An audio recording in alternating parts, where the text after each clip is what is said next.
প্ৰলয়ংকাৰী বানপানীয়ে সমগ্ৰ ৰাজ্যত বিশেষকৈ উজনিত যি বিস্তৰ ক্ষতিসাধন কৰিছে তাৰ বাতৰি পঢ়ি শুনি বা চাই আমি সকলো অত্যন্ত ব্যথিত হৈছোঁ।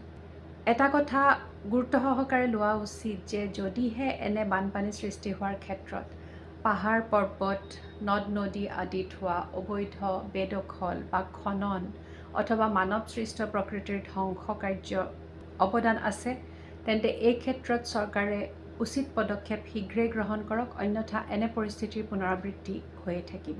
লগতে এই ক্ষেত্ৰত বানাক্ৰান্তসকলে ল'বলগীয়া দুটামান সাৱধানতাৰ কথা উল্লেখ কৰিব বিচাৰিছোঁ। প্ৰথমতে, আপোনালোকে সদায় যাতে বিশুদ্ধ খোৱা পানী গ্ৰহণ কৰে সেই ক্ষেত্ৰত গুৰুত্ব দিয়ক। প্ৰয়োজনত পানী উতলাই ঠাণ্ডা কৰি খাব পাৰে। লগতে খাদ্যবস্তু সতেজ গ্ৰহণ কৰাৰ চেষ্টা কৰক।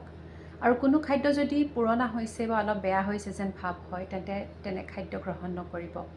দ্বিতীয়তে, যথাসম্ভৱ চাফ চিকুণতা অৱলম্বন কৰাৰ প্ৰয়াস কৰক। খাদ্য গ্ৰহণৰ পূৰ্বে চাবোনেৰে ভালদৰে হাত ধোৱাৰ অভ্যাস কৰক আৰু ল'ৰা ছোৱালীকো এই কথা শিকাওক যাতে নানান সংক্ৰামক ৰোগৰ পৰা এই সময়ত বাচি থাকিব পৰা যায়। তৃতীয়তে, মহৰ কামোৰৰ পৰা নিজক বচাবলৈ আঁঠুৱা, মস্কিটো ৰেপেলেণ্ট বা ধূপ আদিৰ ব্যৱহাৰ কৰক। চতুৰ্থতে, এই সময়ত পানীৰ লগতে বিষাক্ত সৰীসৃপ বা পোক আদি অহাৰ সম্ভাৱনা আছে, গতিকে আপুনি থকা ঠাইৰ চৌপাশে ফেনাইল আদি ছটিয়াই ৰখাৰ চেষ্টা কৰক।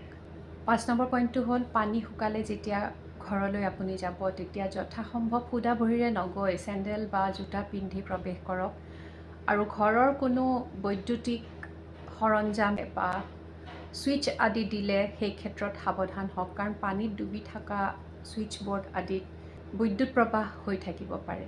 এনে কিছু সাৱধানতা অৱলম্বন কৰাৰ ক্ষেত্ৰত যিসকল উদ্ধাৰ কাৰ্যত বা সাহায্য প্ৰদান কৰাত জড়িত তেওঁলোকেও যাতে গুৰুত্ব প্ৰদান কৰে। শেষত বানপীড়িত লোকসকলক এটাই কথা ক'ব বিচাৰিছোঁ যে আপোনালোকৰ এই দুৰ্যোগৰ সময়ত আমি শাৰীৰিকভাৱে উপস্থিত থাকিব নোৱাৰিলেও সহমৰ্মিতা প্ৰকাশ কৰিছোঁ।